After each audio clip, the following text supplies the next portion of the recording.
ప్రియమైన పరలోకపు తండ్రి యేసయ్య, మరొక నూతన దినాన్ని మాకు ప్రసాదించినందుకు మీ కృతజ్ఞతా స్తోత్రాలు.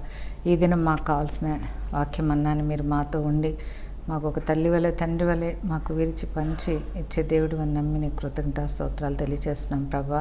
ఇది నా వాక్య ఆరాధన వాక్య ధ్యానం విషయంలో ప్రతి చీకటిని అంధకార శక్తులను ఏ స్నామంలో లయపరచమని ప్రార్థిస్తున్నాను ప్రభా.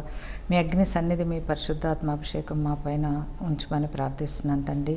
కాబట్టి వెళ్ళుము, నీ నోటికి నేను తోడై ఉండి నీవేం బదులు ఇచ్చేదివో నేనే అది పలుకుతానని నిర్గమకాండ 4వ అధ్యాయం 12వ వచనాన్ని నాకు వాగ్దానంగా ఇచ్చి ఎన్నో సంవత్సరములుగా ప్రభా ఈ వాగ్దానం ఎత్తిపెట్టి ప్రార్థన చేసినప్పుడు అనేకమైన వాక్యపు మర్మములు లోతులు మాకు ముచ్చటించి తెలియచేసినందుకు మీ కృతజ్ఞతా స్తోత్రాలు.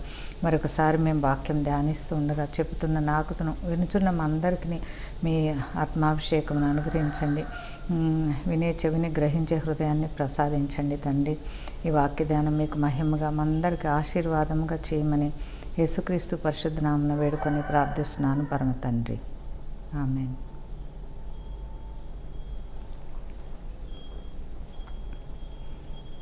How are you?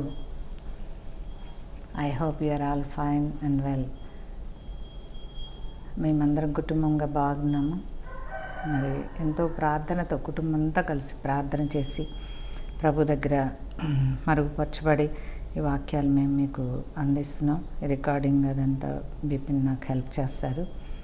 మరి మా కుమార్తె, మా కోడలు, మా వారు అందరూ ప్రార్థన చేస్తూ ఉంటారు. మేమందరం మీకోసం ప్రార్థన చేస్తున్నాం. మనందరం ఒక కుటుంబం ప్రియులారా.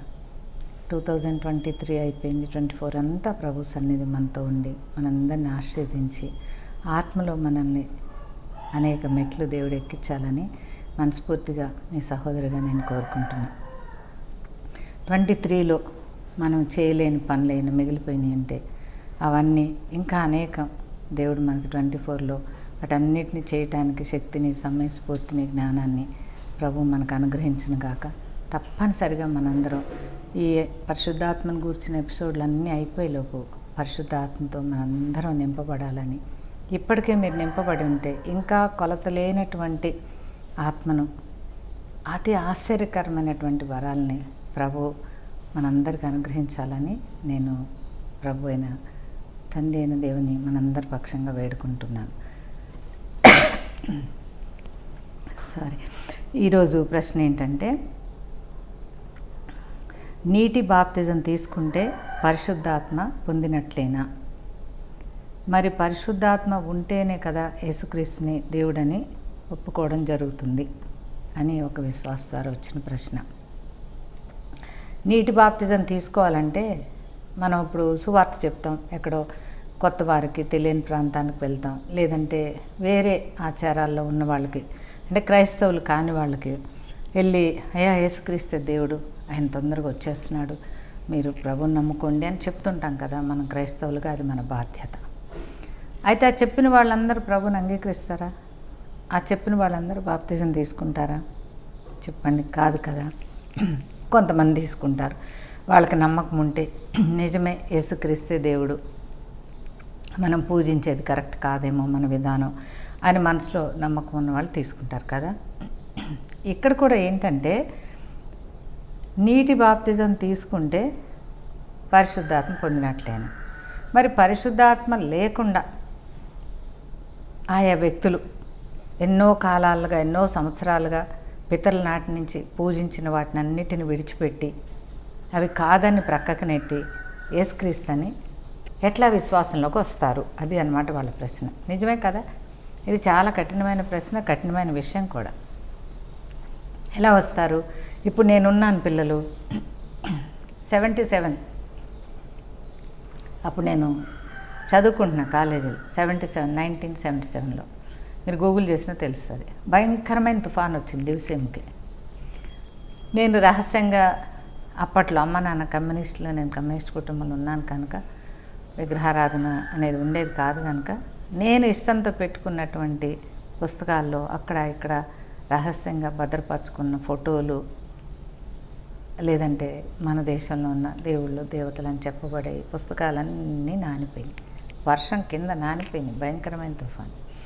అలాగే నేను ఇష్టంగా పూజించే చెట్లు కొన్ని అవన్నీ పడిపోయినాయి.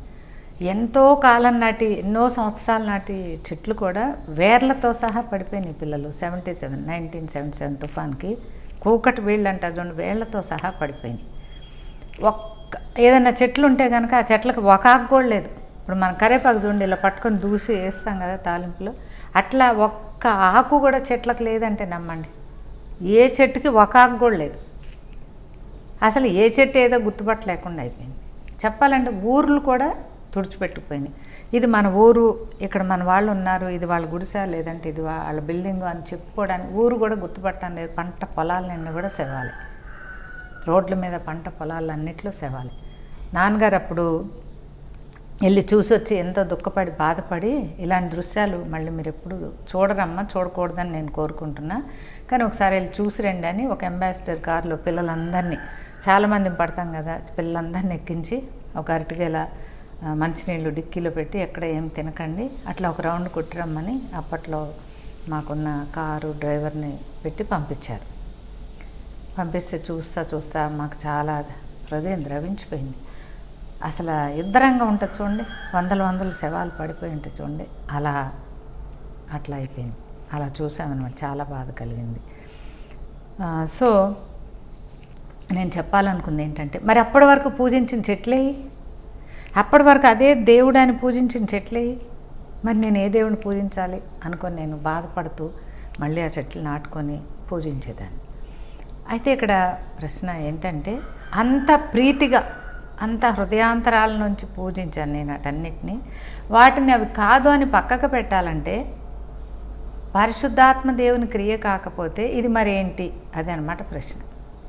వాటిని కాదని ఈ వేరే విశ్వాసంలోకి రావడానికి ఇంక ఏం రీజన్ అయి ఉంటుంది అని చెప్పి, సరే మనం కొన్ని వాక్యాలు చదువుకుని ఈ ప్రశ్నను ధ్యానిస్తాం. లూకాసు వార్త 24వ అధ్యాయంలో 47వ వచనం. యెరూషలేము మొదలుకొని సమస్త జనములలో ఆయన పేరట మారు మనసును పాప క్షమాపణయు ప్రకటింపబడిననియు రాయబడి ఉన్నది. మీరు బైబిల్ చదివేటప్పుడు దేవుని ఆత్మతో అర్థం చేసుకుంటూ చదవండి. సో యెరూషలేంలోను ప్లస్ సమస్త జనులకి, చాలామంది యేసుక్రీస్తు అంటే క్రైస్తవుల దేవుడు, లేదంటే యెరూషలేం దేవుడు, ఫారెన్ దేవుడు, చాలా పేర్లు పెట్టుకుంటారు. కానీ ఇలాంటి చదివిని వాళ్ళకి అర్థం కాదేమో. సమస్త జనులకు, భూమి మీద మనుషులుగా పుట్టిన ప్రతి ఒక్కరికి ఆయన దేవుడని ఇక్కడ రాసింది. ఈ ప్రతి ఒక్కరికి సువార్త ప్రకటించబడాలని రాసింది. అంతేకాదు ప్రతి ఒక్కరికి మారు మనసు కావాలి, వారి పాపాలు క్షమించబడాలి అని ఇక్కడ రాసింది. సో ఇక్కడ మీరు అలా చదివేస్తారు కదా, నేను ఎలా చదువుతానంటే మారు మనసును పాప క్షమాపణయు, ఇక్కడ లేదు కానీ మీరు పెట్టుకోండి, కామా ఉండాలి అక్కడ. మారు మనసు పాప క్షమాపణ అంటే ఏంటి? They both are different. అవి రెండు ఇష్యూస్, రెండు యాక్ట్స్, రెండు క్రియలు అన్నమాట అవి. ప్రతి మనిషి, ప్రతి విశ్వాసి పాప క్షమాపణ పొందాలి, మారు మనసు కూడా పొందాలి. ఇప్పుడు చూడండి, ఇక్కడ నీటి బాప్తిజం తీసుకున్నప్పుడు మనకేం కావాలి? పాప క్షమాపణ పొందాలి, మారు మనసు కూడా పొందాలి. నీటి బాప్తిజం తీసుకోగానే పాపాలన్నీ క్షమించబడతాయా? అట్లాంటి మరి నీటి బాప్తిజం తీసుకుని కూడా ఎంతమంది పాప జీవితాలు జీవించట్లేదు చెప్పండి. సో పాపక్షమ అనేది దేవుని ద్వారా జరుగుతుంది. దేవుడు పాపాలు క్షమిస్తాడు, ఆ మాటను మనం నమ్ముతాము, బాప్తిజం తీసుకుంటాం. కానీ మారు మనసుని గురించి కొంచెం మనం తెలుసుకోవాలి. ఇక్కడ ఇంకొక మాట నేను చెప్తాను ఏంటంటే, మత్తయి సువార్త 3వ అధ్యాయము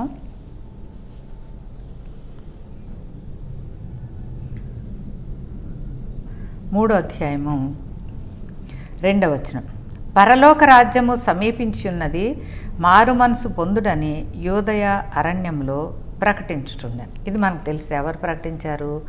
యోహాను భక్తుడు ప్రకటించాడు. ఏమని? పరలోక రాజ్యం దగ్గరకు వచ్చేసిందయ్యా, ఇంకెంతో కాలం లేదు, మీరు మనసులు మార్చుకోండి అని ప్రకటించుకుంటూ వస్తున్నాడు. ఆ తర్వాత వచ్చింది ఎవరు? యేసుక్రీస్తు. అంటే యేసుక్రీస్తే పరలోక రాజ్యం. యేసుక్రీస్తు వచ్చేస్తున్నాడయ్యా, మీరు మనసులు మార్చుకోండి, మీ పాపాలు క్షమించబడాలని మీరు దేవుని సన్నిధానంలో ఒప్పుకోనండి, ఎందుకంటే పరలోక రాజ్యం వచ్చేస్తుంది, చాలా సమీపంగా ఉంది. ఇప్పుడు కూడా పిల్లలు, పరలోక రాజ్యం వచ్చేస్తుంది, యేసయ్య రెండవ రాకడ చాలా సమీపంలో ఉంది. మనకేం కావాలి? మారు మనసు, పాపక్షమ. ఫస్ట్ అయ్యే చెప్పబండి. ఫస్ట్ పరలోక రాజ్యం సమీపించి ఉన్నది, బాప్తిజాలు పొందండి అని ఉందా పిల్లలారా? హల్లెలూయా. శమ మస్సి కలారి కందర పరీక్ష బలారి కందర పరీక్ష. పరలోక రాజ్యం సమీపించినది, మీరు అందరు బాప్తిజాలు, నీటి బాప్తిజాలు తీసుకొని ఉందా ఇక్కడ? నీ హృదయం మారినాక నువ్వు ఇష్టపూర్వకంగా, అది దేవుడే తీసుకున్నాడు కనుక నువ్వు నేను మనందరం నీటి బాప్తిజం తీసుకున్నాం. కానీ ఇక్కడ ఫస్ట్ ప్రేయర్గా చెప్పబడింది ఏంటంటే, పరలోక రాజ్యము సమీపించి ఉన్నది, మీరు మారు మనసు పొందండి, మీ మనసులు మార్చుకోండి, మీ పాపాలు విడిచిపెట్టండి. ఎందుకంటే ఆ వస్తున్నవాడు పరిశుద్ధుడు, అతి పరిశుద్ధుడు. పరిశుద్ధుడు పరిశుద్ధుడు పరిశుద్ధుడు అని దూతలతో కొనియాడబడుతున్న దేవునికి పాపాతో కుదరదు. మీరు ఇక్కడే ఒప్పుకోండి, ఇక్కడే విడిచిపెట్టండి, అప్పుడు మీరు పరలోక రాజ్యం చేర్చబడతారు అని ఇక్కడ యోహాను ప్రవక్త ప్రకటించినట్లుగా మనం చూస్తున్నాం. మత్తయి సువార్త 3వ అధ్యాయము 11వ వచనం చూడండి. మారు మనసు నిమిత్తము నేను నీళ్లతో మీకు బాప్తిజం ఇచ్చుచున్నాను, అయితే నా వెనక వచ్చుచున్నవాడు నాకంటే శక్తిమంతుడు, ఆయన చెప్పులు మోయుటకైనను నేను పాత్రుడను కాను, ఆయన పరిశుద్ధాత్మలోను అగ్నితోనూ మీకు బాప్తిజం ఇచ్చును. ఆయన చేట ఆయన చేతిలో ఉన్నది, ఆయన తన కళ్ళమును బాగుగా శుభ్రం చేసి గోధుమలను కొట్టులో పోసి ఆరని అగ్నితో పొట్టును కాల్చివేయనని వారితో చెప్పాను. చూసారా? మారు మనసు నిమిత్తము నేను నీళ్లతో మీకు బాప్తిజం ఇస్తున్నాను. అక్కడ ఏం చెప్పాడు? 3వ అధ్యాయం 2వ వచనంలో మీరు మారు మనసు పొందండి అని చెప్పాడు. ఒకవేళ మీరు మారు మనసు పొందారనుకో, యేసు నాకు కావాలని ఒప్పుకున్నారనుకో, నేను మీకు నీటిలో నేను బాప్తిజం ఇస్తాను. మీ మీద యేసుక్రీస్తు అనేటువంటి ముద్ర వేయబడుతుంది. ఈ లోకస్తులు ఎదుట మీరు క్రీస్తు పిల్లలుగా గుర్తించబడతారు. సంఘంలో మీరు సభ్యులుగా చేర్చబడతారు. సంఘస్థులందరి చేత మీరు క్రైస్తవులని పిలువబడతారు. దేవాది దేవుని చేత నా బిడ్డలని పిలువబడతారు. కనుక మీరు ఈ బాప్తిజం తీసుకోండి అని చెప్పారు. యోహాన్ చెప్పాడు. ఈ విషయాన్ని బాప్తిజం, నీటి బాప్తిజం తీసుకుంటే దేవుని ఆత్మ లేకుండా ఎలా తీసుకుంటారు అని అనేకులు వాదిస్తారు ప్రియులారు. నాతో కూడా వాదించారు. మీకు కూడా అలాంటి అనుభవాలు ఉండవచ్చు. ఇంకొకసారి ఒక దైవజనుడు ఒక యవనస్తుని అడిగాడు, నువ్వు మారు మనసు పొందావా అని. నేనున్నప్పుడు జరిగిన సంఘటన. పొందాను అన్నాడు. తర్వాత ఆ బాబు వచ్చి, అమ్మ మారు మనసు అంటే ఏంటి, ఆయన మారు మనసు పొందావా అన్నాడు అని అడిగాడు. ఆ బాబు విశ్వాసి. నేనన్నా, అడిగిన పాస్టర్ గారిని అడగపోయే బాబు అన్నాను. ఇప్పుడు తెలుసుకుందాం ఆ మారు మనసు ఏంటో, సరేనా? అందరూ మారు మనసు మారు మనసు మారు మనసు మారు మనసు అంటారు. అసలు మారు మనసు అంటే ఏంటి? ఇంకో మనసా? అంటే ఇప్పుడు కరుణ అనే నాకు మనసు ఉంది, మారు మనసు అంటే కరుణ అనే మనసుగా ఇంకోటి వచ్చినప్పుడు మనం బాప్తిజం తీసుకుంటామా?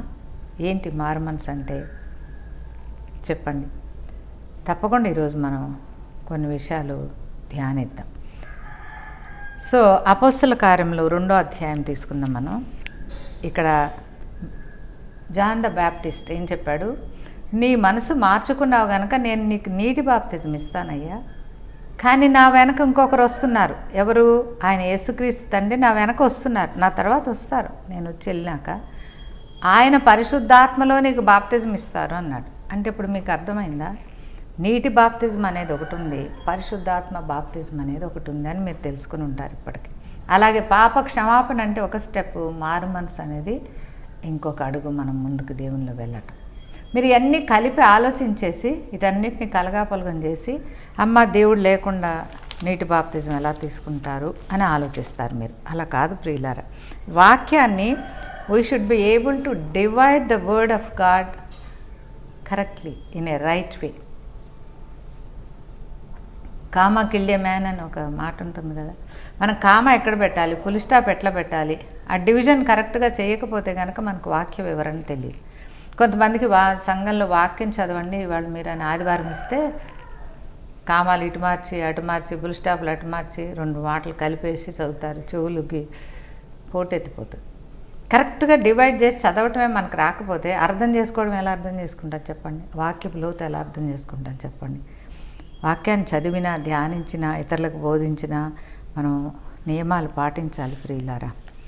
ఈ యొక్క అపొస్తలుల కార్యములు 2వ అధ్యాయము 37వ వచనంలో, వారు ఈ మాట విని హృదయములో నొచ్చుకొని, సహోదరులారా మేమేమి చేతుమని పేతురును కడమ అపోస్తులను అడగగా, పేతురు మీరు మారు మనసు పొంది పాపక్షమాపణ నిమిత్తము ప్రతివాడు యేసుక్రీస్తు నామమున బాప్తిజము పొందుడి, అప్పుడు మీరు పరిశుద్ధాత్మ అనే వరము పొందుతారు. చూసారా, మనకు అన్నీ కలిపేసి ఆలోచిస్తాం. మారు మనసు, పాపక్షమాపణ, బాప్తిజము, నీటి బాప్తిజము, ఆత్మ బాప్తిజం, ఇవన్నీ వేరే వేరే ప్రియులారా.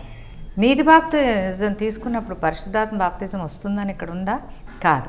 అపొస్తలుల కార్యములు 2వ అధ్యాయంలో 17 నుంచి మనం 36 వచనాలు చదివినప్పుడు పేతురు దేవుని యొక్క అపోస్తులందరూ నిలవబడి అప్పటి వరకు దేవుడు భాషల్లో మాట్లాడిన దాన్ని వివరించి యేసే క్రీస్తని, యేసే దేవుడని, యేసే రానయ్యన్న మెస్సయ అని అందరికీ అర్థమయ్యే హెబ్రీ భాషలో వివరించి చెప్పినప్పుడు ఆ వాక్యం వారిలో పనిచేసి వాళ్ళు ఏమని అడిగారు, యేసుక్రీస్తు, పేతురన్న మీతో ఉన్న యేసుక్రీస్తు, మీరు ఆరాధించే యేసుక్రీస్తు, మీరు దేవునిగా పూజించే యేసుక్రీస్తు మాకు కూడా కావాలయ్యా. అయితే మేమేం చేయాలి, ఆ యేసుక్రీస్తుని మా జీవితాల్లో పొందాలంటే మేమేమి చేయాలి అని ఒక ప్రశ్న వేశారు. ఆ ప్రశ్నకి పేతురు ఏం చెప్తున్నాడు, ఆ మాట విని వారి హృదయంలో నొచ్చుకొని, ఏం నొచ్చుకున్నారు, ఎందుకు నొచ్చుకున్నారు, యేసుక్రీస్తుని ప్రకటించినందుకు నొచ్చుకోలేదు. ఇంత మంచి యేసుక్రీస్తుని, నా కోసం సిలువ వేయబడిన యేసుక్రీస్తుని నేను గుర్తించకుండా యూదులు గాయములతో యేసయ్యని మేకులు కొట్టి గాయపరిచి రక్తం కారేలాగా అప్పటి వరకు చంపేశారే, అయ్యో అని వాళ్ళు నొచ్చుకున్నారు. ఆ చెప్పిన వాక్యం వాళ్ళల్లో పనిచేసింది ప్రియులారా. ఈ కాలం కూడా చాలామంది యేసుక్రీస్తు గురించి చెడుగా మాట్లాడడం, చెడుగా పోస్టులు పెట్టడం, చెడుగా యూట్యూబ్లో ట్రోల్ చేయడం, దానివల్ల ఎవ్వరికీ ఉపయోగం ఉండదు. ఆ చెప్పే వాళ్ళకు కూడా అస్సలు ఉపయోగం ఉండదు ప్రియులారా. నీ ఒకరోజు తెలుసుకుంటావేమో, తెలుసుకోవడం మంచిదని నేను కోరుకుంటున్నా, తెలుసుకోవాలని కోరుకుంటున్నా. ఇక్కడ కూడా వీళ్ళు ఎవరు సిలువ వేశారో వాళ్ళ హృదయాల్లో నొప్పి కలిగింది, బాధ కలిగింది. వాళ్ళు జీవించి ఉండగా ఆ బాధ కలిగింది కనుక వాళ్ళు క్రైస్తవుల దగ్గరికి వెళ్ళి, దేవుని శిష్యుల దగ్గరికి వెళ్ళి అడిగారు. అలాగే నువ్వు కూడా యేసుక్రీస్తుని శోధించి బాధించి సిలువ వేసి ఉంటే, చెడ్డగా మాట్లాడి ఉంటే, నీ దగ్గరలో ఉన్న క్రైస్తవుల దగ్గరికి వెళ్ళి, అన్నా ఈ తప్పు చేశాను నేనేం చేయాలి అని మీరు అడగండి. ఒక సంఘానికి వెళ్ళండి, సంఘంలో చేర్చబడండి, అది మీకు మంచిది. సో వాళ్ళ హృదయంలో నొచ్చుకున్నప్పుడు సహోదరులారా, వాళ్ళు ఇంకా రక్షణలోకి రాలేదు, కానీ పేతురుకి ఎంత ప్రేమ చూడండి, సహోదరులారా అని పిలుస్తున్నాడు. మీకు అర్థమైనప్పుడు బ్రదర్ బ్రదర్, సిస్టర్ సిస్టర్ అని ఎందుకు పిలుస్తారు? దానికి కూడా ఎగతాళి చేసేవాళ్ళు ఉన్నారు. సహోదరులారా అంటే సహ ఉదరము, మనం ఒక తండ్రి గర్భంలో నుంచి పుట్టిన వాళ్ళమే, ఒకే ఉదరం, ఒకే పొట్టలోంచి, యేసుక్రీస్తు అనే ఒకే ఆత్మీయ గర్భంలోంచి మనం పుట్టామని చెప్పి సహోదరుడా అని పిలుస్తున్నాడు. చర్చికి వస్తారా బ్రదర్ అంటే? గెట్ లాస్ట్ అన్నట్టు అంటాం మనం కదా. క్రైస్తవులకు అలా ఉండదు. ఆ తమ్ముడికి ఇంకా తెలియదు, ఒకరోజు తెలుసుకుంటాడులే, ఈ చెల్లి ఇంకా హృదయం విప్పబడలా, ఒకరోజు తెలుసుకుంటుందిలే అని ఈ వ్యతిరేకించి వాళ్ళందరి కొరకు ప్రార్థన చేయటమే క్రైస్తవులుగా మా పని. మేమందరం చేస్తుంది అదే ప్రియులారా. If you deny Jesus, try to understand what Jesus did for you. నీవు పూజించే, ఆరాధించే, నీకోసం ఏం చేసినాయో అది కూడా అర్థం చేసుకో. నువ్వు తిట్టి ఉమ్మివేస్తున్న యేసు నీకోసం ఏం చేశాడో కూడా నువ్వు అర్థం చేసుకోవడానికి ప్రయత్నం చెయ్యి. అట్లీస్ట్ నీకు అర్థమయ్యేదాకా దేవుని కానీ దేవుని ప్రజలను కానీ తిట్టడం మానేసేది నీకు మంచిది. సో పేతురు మారు మనసు పొందాలి, పాపక్షమాపణ పొందాలి, అలాగే నీవు బాప్తిజం పొందాలి. ఆ బాప్తిజం నేను ఇవ్వగలను, నేను నీటిలో బాప్తిజం నేను ఇవ్వగలను. కానీ నీకు పరిశుద్ధాత్మ బాప్తిజం పొందాల్సిందే అని పేతురు కూడా చెప్తున్నాడు. చూసారా, పౌలు చెప్పాడు, పేతురు చెప్పాడు, యోహాను చెప్పాడు. నేను చెప్పానా? నేను కాదు ప్రియులారా, ఇది నేను చెప్పలేదు. దేవుని యొక్క శిష్యులు, పరిశుద్ధులు, దేవుని యొక్క పరిశుద్ధాత్మ ద్వారా రాసినటువంటి మాటలు నేను మీకు కొంచెం వివరించి అర్థమయ్యేలాగా చెప్తున్నాను అంతే. అలాగే ఈ యొక్క అపోస్తల కార్యములు 8వ అధ్యాయము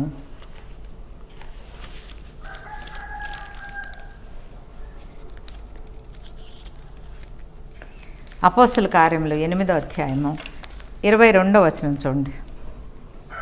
ఇది నాకు చాలా ఇష్టమైన వచనం.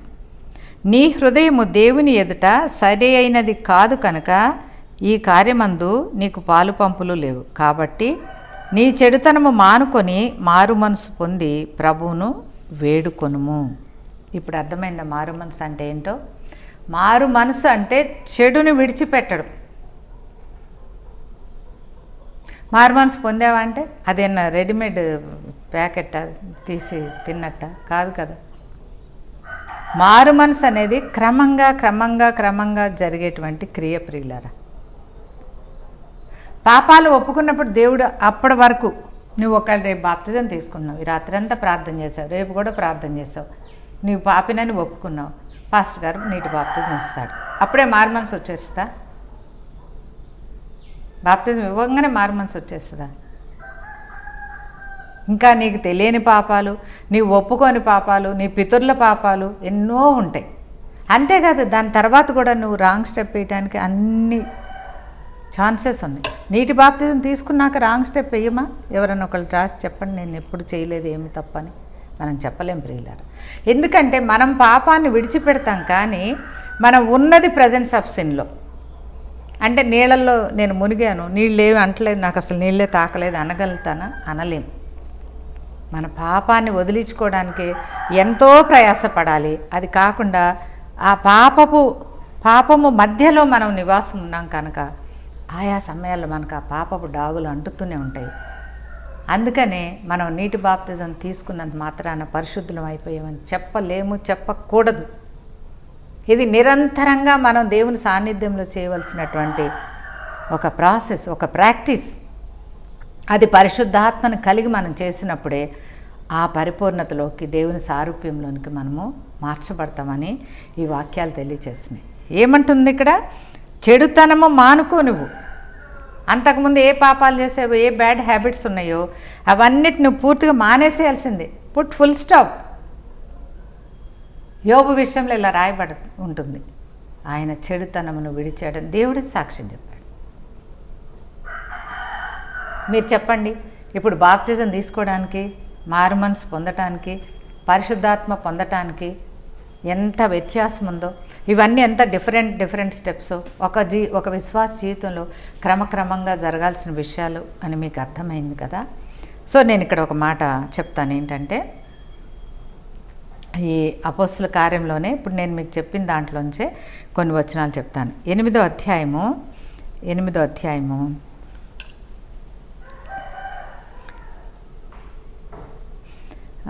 9వ వచనం అక్కడక్కడ చదువుతాను.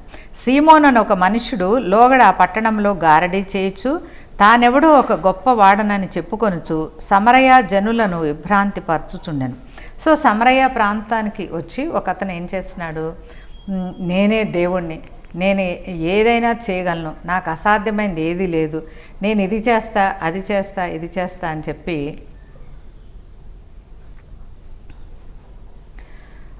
చాలా అద్భుతాలు చేసి ప్రజల్ని ఆకర్షించి, గారడీ విద్య అంటే మనకు తెలుసు కదా, మ్యాజిక్ మీరు చూసే ఉంటారు. ఖాళీది ఒక వెస్సలు ఉంటుంది, ఒక గ్లాస్ ఉంటుంది, ఇలా దాంట్లోంచి ఏదో 10 పూలు తీస్తుంటాడు. అది గారడి. అంటే తెలుగులో కనికట్టు అని ఉంటుంది. అంటే మన కళ్ళకి కట్టు వేస్తాడు ఆయన. ఒక ఖాళీ సీసాల ఫ్లవర్స్ ఎక్కడి నుంచి వస్తాయి చెప్పండి? చాలామంది ఫన్ కోసం టీవీలు పెట్టుకొని ఇవన్నీ చూస్తుంటారు ప్రియులారా. చాలా తప్పు. మనం అవి చూడకూడదు. అవన్నీ అపవిత్రాత్మ క్రియలు. ఆది అపోస్తుల క్రియలు మనం చదువుకోవాలి, చూడాలి. అవన్నీ చూస్తే మనకేమొస్తుంది? ఏమీ రాదనుకుంటున్నారా? అపవిత్రాత్మ మన జీవితంలో దూరుతుంది, తప్పకుండా అవకాశం ఉంటుంది. మీ పిల్లల్ని చూడనీకండి, మీరు కూడా చూడకండి. సో ఈ గారడి విద్య చేస్తున్న చోట ప్రభు యొక్క శిష్యులు వాక్యాన్ని ప్రకటిస్తున్నారు. చూసారా, దేవుని మహాశక్తి అనబడిన వాడు ఇతడే అని చెప్పుకొనుచు అతన్ని లక్ష్య పెట్టారు. అసలు చాలా అద్భుతాలు చేస్తున్నాడు. ఎట్లా అంటే, అమ్మో ఇది దేవుడే, ఈయనే దేవుడు, అసలు దేవుడు ఈయనైతే తప్పితే ఎవరు చేయలేరు అంటే చూడండి, మంత్రాలకు ఎంత శక్తులు ఉంటాయో మీరు ఈ దినం తెలుసుకోవాలి. ఈజిప్టు నిర్గమకాండంలోకి వెళ్ళినప్పుడు మనకు తెలుస్తుంది. అహరోను మోషే చేసిన క్రియలన్నీ మంత్రగాళ్ళు కూడా చేశారు. అంత మాత్రం చేత ఫరో దేవుడా, ఫరో యొక్క గారడి వాళ్ళ దేవుడా? కానే కాదు ప్రియులారు. నీకొకవేళ ఏదన్నా మేలు ఒక మంత్రగాడి మూలం జరిగితే జరిగిందేమో, అంత మాత్రాన ఆయన దేవుడు అయిపోతాడా? నేటి కాలంలో అక్కడక్కడ నేను చూసినవి చెప్తున్నా, నేను విన్నవి చెప్పట్లేదు ప్రియులారు. ప్రభు ప్రార్థన విని విని ఒకవేళ ఆ ప్రార్థనకు జవాబు ఆలస్యమైతే మంత్రగాళ్ళని ఆశ్రయించిన వాళ్ళు నాకు తెలుసు. అలా చేయొచ్చా చెప్పండి? ఒక మంత్రగాడు ఒక ఊర్లో ఉంటే ఆయనకు వాక్యం చెప్పి ఆయన్ని మారిస్తే ఆ ఊరంతా బాగుపడుతుంది. హల్లెలూయా. అది పోయి క్రైస్తవులంగా మనం లగ్నాలు చూడటం, మంత్రగాళ్ళ దగ్గరికి వెళ్ళడం, మళ్ళీ వదిలిపెట్టి వచ్చిన ఆచారాల్లోకి మనం వెళ్ళడం, కుక్క వాంతి చేసుకుని తింటే ఎంతో అంతేనని దేవుడు చెప్పాడు. అవసరమా మనకు చెప్పండి? అలాంటి స్థితిలో ఎవరిని ఉంటే దయచేసి మీరు వాటిని విడిచిపెట్టాలని మీ సహోదరిగా దేవుని పేరట నేను మిమ్మల్ని కోరుకుంటున్నాను. సో ఈయన మహాశక్తి, మహాదేవుడు, గొప్ప దేవుడు అని చెప్పి వీళ్ళందరూ ఆయన కొలుస్తున్నారు, పూజిస్తున్నారు దరిదాపుగా. అతడు బహుకాలము గారడీలు చేయుచు వారిని విభ్రాంతి పరిచినందున వారు అతన్ని లక్ష్య పెట్టిరి. అతనే గురి, అతనే గోలు, వీళ్ళకి అతని మీదే లక్ష్యం ఉంచారు. కాలు నొప్పి వస్తే పాప ఏడుస్తుంటే ఆ మంత్రగాడి దగ్గరికి వేసుకెళ్ళి మంత్ర కట్టేయించుకురావడం. ఒకవేళ కోడలికి పిల్లలు లేరు, కూతురికి పిల్లలు లేరంటే ఆ మంత్రగాడి దగ్గరికి వెళ్ళి ఏదో పూజ చేయించుకోవడం.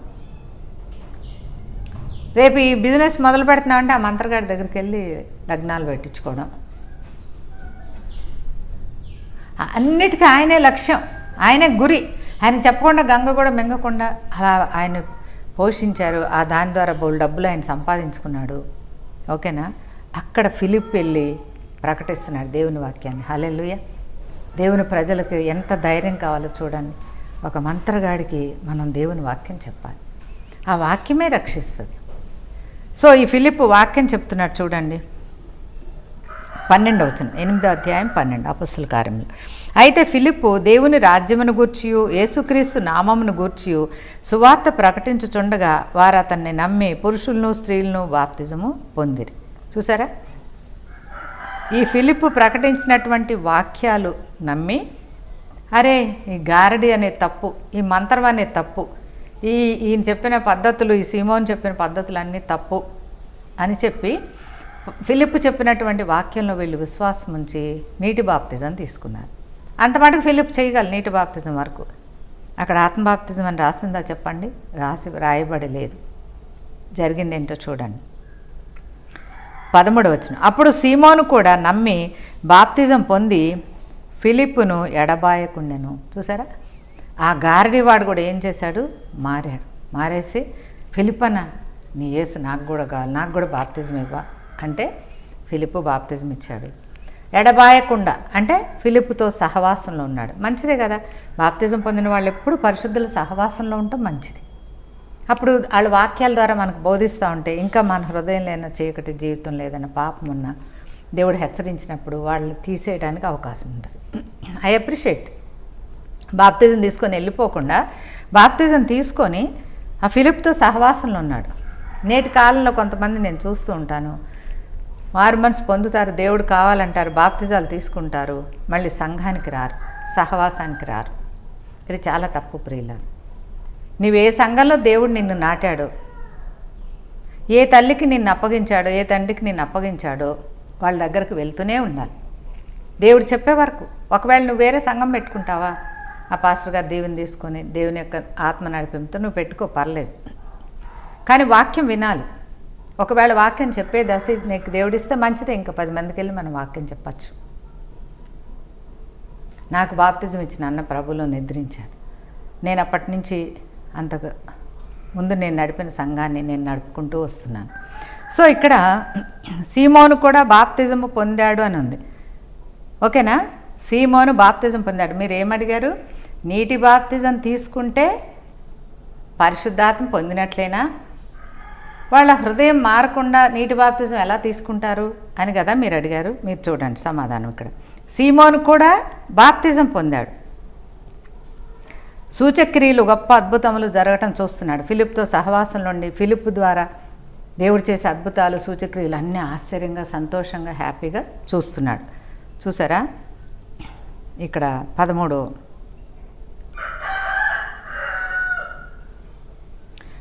వచనం చూడండి. 17, 18. అప్పుడు పేతురు, యోహాను వారి మీద చేతులుంచగా వారు పరిశుద్ధాత్మను పొందిరి. అపోస్తలు చేతులుంచుట వలన పరిశుద్ధాత్మ అనుగ్రహింపబడినని సీమోను చూచి వారి ఎదుట ద్రవ్యము పెట్టి, నేనెవరి మీద చేతులుంచుదునో వాడి పరిశుద్ధాత్మను పొందునట్లు ఈ అధికారము నాకు ఇయ్యుడి అని అడిగాను. చూసారా? సీమోను బాప్తిజం తీసుకున్నాడు, నీటి బాప్తిజం. ఫిలిప్తో సహవాసంలో ఉన్నాడు. ఈ అద్భుతాల ఆశ్చర్యాలన్నీ చూస్తున్నాడు. ఫిలిప్ బాప్తిజం ఇచ్చి నీటి బాప్తిజం ఇచ్చిన బిడ్డలందరి మీద ఒకవేళ ప్రభు చెప్పారేమో కూడి ప్రార్థన చేయమని ప్రార్థన చేసుకుంటుంటే ఫిలిప్ ఒక్కొక్కరి మీద ఆ నూతనంగా బాప్తిజం తీసుకున్న వాళ్ళు ఒక్కొక్కరి మీద చేతులుంచి ప్రార్థన చేస్తుంటే వాళ్ళు పరిశుద్ధాత్మ పొందుతున్నారు. ఇది కరెక్ట్ అయిన విధానం పిల్లలు. అయితే ఈయనకి ఆశ్చర్యం వేసింది. వాళ్ళు పరిశుద్ధాత్మ ఒకరొకరు పొంది భాషలతో దేవుని స్తుతిస్తున్నారు. మళ్ళీ వాళ్ళెళ్ళి ప్రార్థన చేస్తుంటే అద్భుతాలు అవుతున్నాయి. సో ఇది సీమోన్కి సంతోషంగా అనిపించింది. ఎందుకంటే ఆయనకి గారడి విద్య ద్వారా బాగా డబ్బులు సంపాదించుకోవడం కదా చేసిన పని. గారడి విద్య ద్వారా ఎవరికి మేలు జరగదు. ఆ చేసేవాళ్ళు డబ్బులు సంపాదించుకుంటుంటారు. ఇప్పుడు ఆ డబ్బులు సంపాదన పోయింది కదా, బాప్తిజం తీసుకున్నాడు కదా, ఓహో ఆ విద్య కాదు ఈ విద్యలో కూడా డబ్బులు సంపాదించుకోవచ్చు అని ఆశ పడ్డాడేమో. ఫిలిప్ అక్కడ డబ్బులు తీసుకొని చేస్తున్నాడా? కాదు కదా. దేవుని ప్రజలను చేర్చుకొని దేవుడు చెప్పిన ప్రకారం వాళ్ళని అభిషేకించుకుంటూ వస్తుంటే ఇది నేను నేర్చుకుంటే గనక, ఈ అపోస్తుల ద్వారా ఈ అధికారం నేను పొందితే గనక నేను ఇంకా మా ఊరు వెళ్ళి అందరి మీద చేతులు పెట్టి ఇట్లా ప్రార్థన చేస్తే వాళ్ళకి పరిశుద్ధాత్మ వస్తే నేను అది ఒక బిజినెస్ లాగా చేద్దామని చెప్పి. హల్లెలూయా, దేవునికి స్తోత్రాలు. ఎంత పాపం చూసారా? అంటే చూడండి, ఆయన నీటి బాప్తిజం తీసుకున్నాడు, ఫిలిప్తో సహవాసంలో ఉన్నాడు, దేవుడు చేసే కార్యాలన్నీ కళ్ళారా చూస్తున్నాడు, కానీ ఆయన హృదయం మారలేదు ప్రియులారా. ఆయనలో దుష్టత్వం పోలేదు, ఆయనలో చీకటి పోలేదు పిల్లలారా.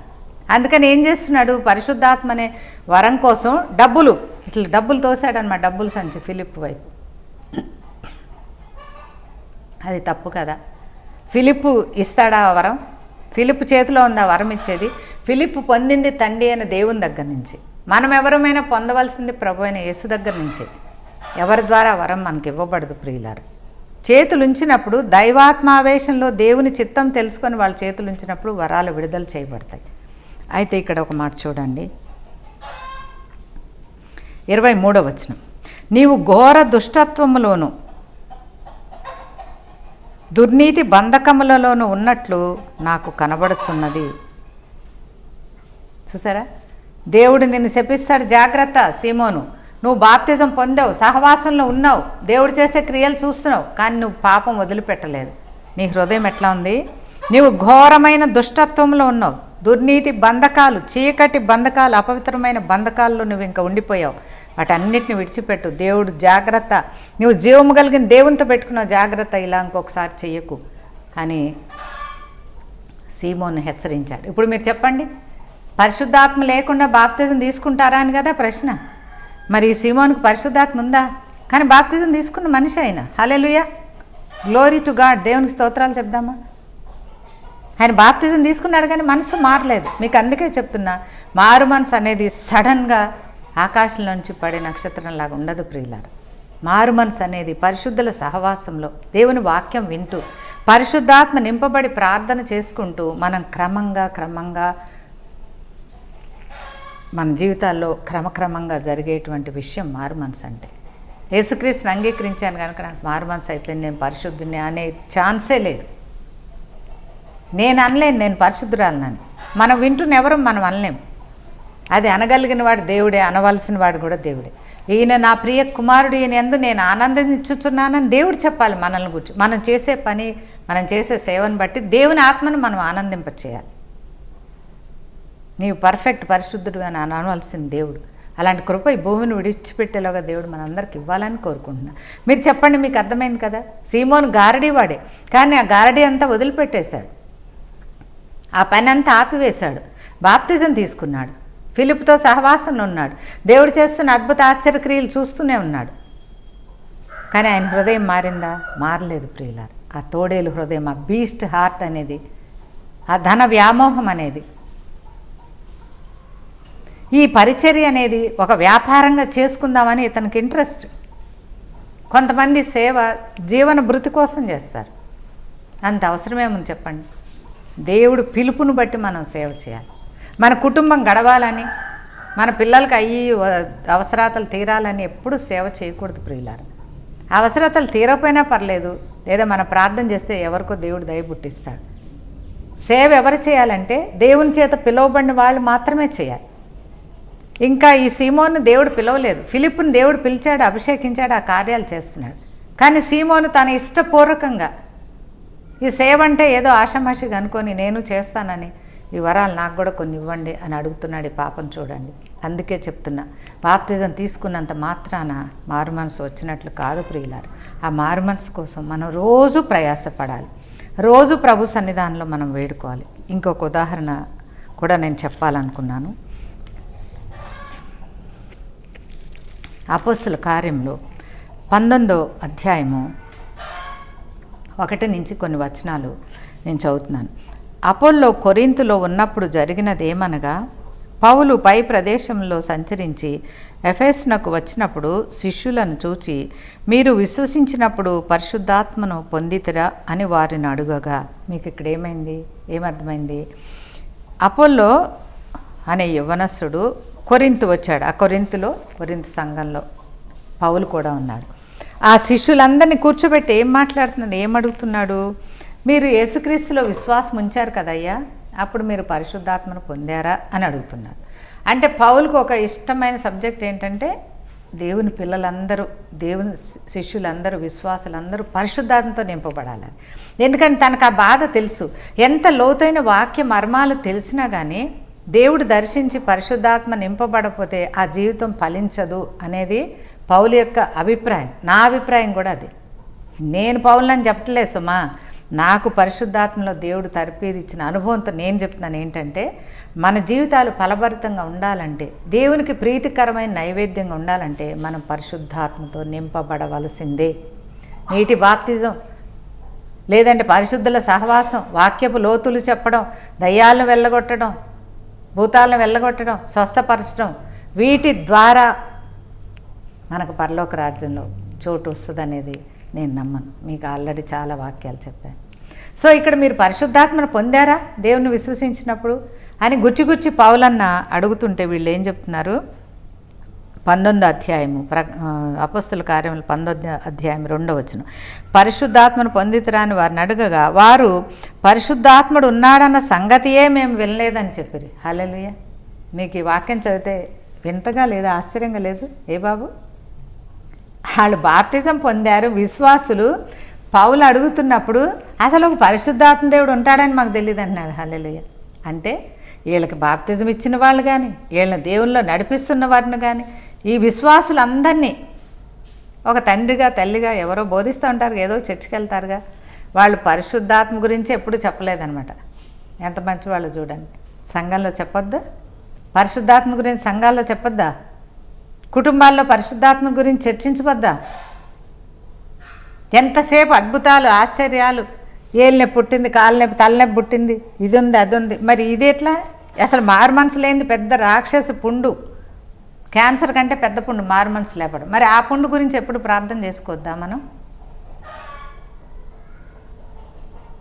నా ప్రియమైన తమ్ముళ్ళు, చెల్లెళ్ళు, మీ సంఘాలలో, మీ కుటుంబాలలో, మీ వ్యక్తిగత జీవితాల్లో, మీ స్నేహితుల మధ్యన పరిశుద్ధాత్మను గురించి డిస్కస్ చేయండి. నా ద్వారా మీరు విన్నదానికంటే మీకు ఇంకా దేవుడు అనేక అనుభవాలు నేర్పిస్తాడు. హల్లెలూయా. నేను ఇవే కరెక్ట్, ఇవే మ్యాండేటరీ అని నేను చెప్పట్లేదు. దేవుడు నాకు తెలియజేసిన వాక్యాన్ని ఆధారపడి నేను మీకు బోధిస్తున్నాను. మీరు ప్రభు పైన ఆనుకుంటే మీకు ఇంతకంటే లోతైన మర్మాలు తప్పకుండా బోధిస్తాడు. అర్థమైందా పిల్లలు? ఇది ఒక గవిని, ఇది ఒక మైన్, గోల్డ్ మైన్. నువ్వు ఎంత లోతుగా వెళ్ళగలిగితే అంత గొప్ప వజ్రాలు నీకు దొరికిస్తాడు దేవుడు. వాక్యం అలాంటి విలువైంది, అంత విలువైంది. నాకు అసలు పరిశుద్ధాత్మ ఉన్నాడని నేను ఎప్పుడు వినలేదు అంటున్నాడు. అంటే ఆ చర్చిలో కానీ నేను వినలేదు, సహవాసంలో కానీ పరిశుద్ధాత్మ అనే మాట కానీ పరిశుద్ధాత్మ కార్యాలు కానీ ఎవరన్నా భాషల్లో మాట్లాడడం కానీ భాషలతో దేవుని స్తుతించడం కానీ ప్రవచించడం కానీ ఏముండదన్నమాట.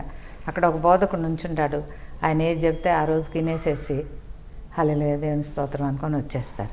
మీ బైబిల్ మీకు ఉందిగా, మీ అందరి చేతిలో బైబిల్ ఉంది కదా, మీ అందరి ఇంట్లో బైబిల్ ఉంది కదా, మీరు ఎందుకు చదువుకోకూడదు చెప్పండి? సంఘంలో ఎవరో బోధించలేదని ఎందుకు అనుకోవాలి? ఇక్కడ వీళ్ళు కూడా మనబోటి వాళ్ళు అంటున్నారు, మాకు ఎప్పుడు బోధించలేదయ్యే పరిశుద్ధాత్మ గురించి, అసలు మేము ఎప్పుడు అసలు ఫస్ట్ టైం వింటున్నాం అంటున్నారు.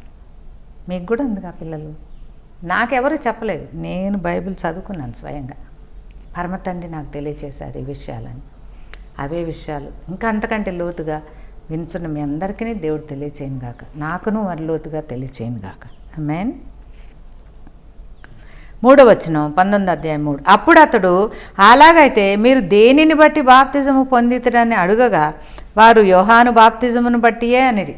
మంచి వాళ్ళు చక్కగా చెబుతున్నారు. అయితే మీకు ఎలా బాప్తిజం పొందారు అంటున్నారు అంటే పౌలు దృష్టిలో నీటి బాప్తిజం లెక్క కాదనమాట.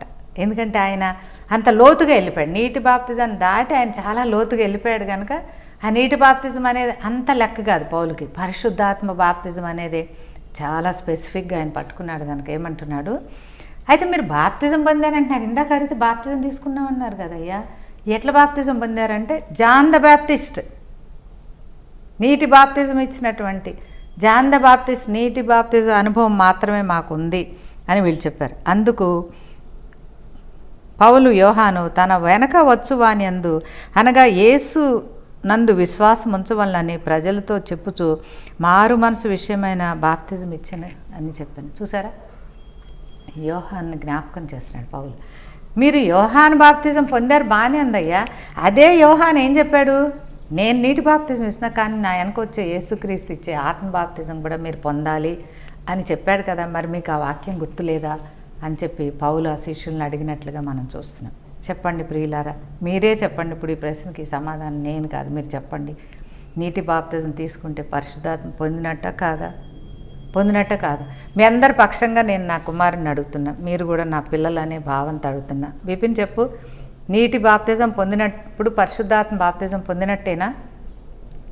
వీళ్ళకి వినపడేలాగా చెప్పు. కాదా? ఎలా చెప్పగలం మనం కాదని? ఈ వాక్యాల ద్వారా చెప్పగలం, సీమోను ద్వారా చెప్పగలం. సీమోను బాప్తిజం పొంది కూడా పరిశుద్ధాత్మ లేదు. అలాగే పౌలు దగ్గర వచ్చినటువంటి ఈ కొరింథీలోని శిష్యులను అడిగినప్పుడు మేము నీటి బాప్తిజం పొందామని చెప్పారు. పిల్లలు ఇప్పుడు అర్థమయ్యి ఉంటుంది అనుకుంటా. ఒకవేళ మీరు నీటి బాప్తిజం పొందుంటే గాడ్ బ్లెస్ యూ, చాలా సంతోషం, మంచి పని చేశారు. కానీ పరిశుద్ధుల సహవాసంలో, దేవుని ఆత్మ సహవాసంలో ఉండి క్రమంగా మీరు మనసులు దేవునికి అప్పగించుకొని మారు మనసు పొంది పరిశుద్ధాత్మ బాప్తిజం కూడా పొంది దేవుని చేత మనందరం అంగీకరించబడాలి. సో మనకి పరిశుద్ధాత్మ మన పైకి వచ్చినప్పుడు మన పాపాన్ని ఒప్పుకొని ప్రభా నీవు నాకు ఇష్టం నాయనా, నీవు నా దేవుడుగా ఉండు అన్నప్పుడు దైవజనులు మనకు బాప్తిజం ఇస్తారు, మీకు బాప్తిజం ఇచ్చుంటారు. కానీ ఇది మన స్వయంగా చేయవలసిన కృషి ఏంటంటే పాపాలు ఒప్పుకుంటూ మన చెడును విడిచిపెడుతూ మనం మారమనసు పొందుతూ ఉండగా దేవుడు తిరిగి ఆయన ఆత్మ ద్వారా పరిశుద్ధాత్మ బాప్తిజాన్ని ఇస్తారు. నీటి బాప్తిజం దైవ సేవకులు ఇస్తారు, కానీ పరిశుద్ధాత్మ బాప్తిజం దేవుడే ఇస్తాడు, యేసయ్య ఇస్తాడు. అలాంటి బాప్తిజాన్ని దేవుడు మనందరికీ అనుగ్రహించును గాక. Let us pray. పరిశుద్ధాత్మ దేవుడా, జీవాధిపతి, కృపాశక్తి సంపూర్ణమైన తండ్రి, మరి బాప్తిజం పొందితే, నీటి బాప్తిజం పొందితే పరిశుద్ధాత్మ బాప్తిజం పొందినట్లేనా? రక్షణ కార్యం పరిపూర్ణమైనట్లేనా? పాపాలు క్షమించబడినట్లేనా? మారు మనసు పొందినట్లేనా? అంటే ఇన్ని ప్రశ్నలకు మీరు ఎంతో చక్కగా తండ్రి కొరింథీ పత్రిక ద్వారా, అపోస్తల కార్యం ద్వారా, ప్రభా మత్తయి లూకా సువార్తల ద్వారా ఎంతో స్పష్టంగా మీరు మాట్లాడినారు నాయనా, మీ కృతజ్ఞతా స్తోత్రాలు. అవును తండ్రి, సీమోను, గారడీవాడైన సీమోను బాప్తిజం తీసుకొని పరిశుద్ధ సహవాసం నుండి కూడా మార్పు లేని హృదయంతో, దుష్ట స్వభావముతో తండ్రి ప్రభా మీ పరిశుద్ధాత్మను వరంగా డబ్బులు ఇచ్చి కొనుక్కోవాలని చూశాడు. ఇదంత భయంకరమైన దుష్టత్వం ప్రభా. అలాంటివి చెప్పుచున్న నాలో కానీ, నా కుటుంబంలో కానీ, వినుచున్న మాలో ఎవ్వరు లేకుండా మా హృదయములన్నిటిని మీరు కడగండి. మాకు సంపూర్ణమైన మారు మనసు అనుభవం దయచేయండి నాయన. మీ పరిశుద్ధాత్మ అగ్నితో మీరు నింపి నీ మనసు మాకు దయచేయి తండ్రి. ఇక మా మనసులు మాకు వద్దు ప్రభా. అలాంటి సహాయం మీ ఆత్మ ద్వారా, మీ ఆత్మ నింపుదల ద్వారా వినుచున్న అందరికీ దయచేయమని యేసుక్రీస్తు పరిశుద్ధ నామన వేడుకొని ప్రార్థిస్తున్నాను పరమ తండ్రి. ఆమేన్. God bless you children. నేను అడిగిన వారికి, ఆత్మ అడిగిన వారికి నిశ్చయంగా ఇస్తానని దేవుడు వాగ్దానం ఇచ్చాడు. ఇది తండ్రి ద్వారా మనకి ఇవ్వబడినటువంటి వాక్యం. తండ్రి ద్వారా ప్రతి విశ్వాసకి ఇవ్వబడిన వాక్యం. ఇది యేసుక్రీస్తు వాగ్దానం కాదు పిల్లలారా, తండ్రే ఇచ్చాడు మనల్ని ప్రేమించి. నేను యేసుక్రీస్తుని ఎలా ఇచ్చానో మీకు, అలాగే పరిశుద్ధాత్మను కూడా ఇచ్చాను అన్నాడు. మనం యేసుక్రీస్తుని ఎలా స్వీకరించి రొట్టె ద్రాక్షారసంలో పాలు పొందుతామో, అలాగే తండ్రి వాగ్దానం ఇచ్చిన పరిశుద్ధాత్మను కూడా మనం పొందాలి. అపోస్తల కార్యము 1వ అధ్యాయం 4-5 వచనాలు మళ్ళీ చదువుకోండి. ఇది తండ్రి మనకిచ్చిన వాగ్దానం. వాగ్దానం అంటే ఏంటి? అది నెరవేరుస్తాడు. వాగ్దానం ఇచ్చిన వాడు నరుడు కాదు, దేవుడే. కనుక ఆ వాగ్దానం నాలో మీ అందరిలో ఫలించునుగాక. God bless you. I'll see again with a different question. ఓకేనా? మళ్ళీ ఇంకో ప్రశ్నతో మళ్ళీ కలుసుకుందాం. God bless you. Jesus loves you and saves you. యేసు నిన్ను ప్రేమిస్తున్నాడు, నిన్ను రక్షిస్తాడు.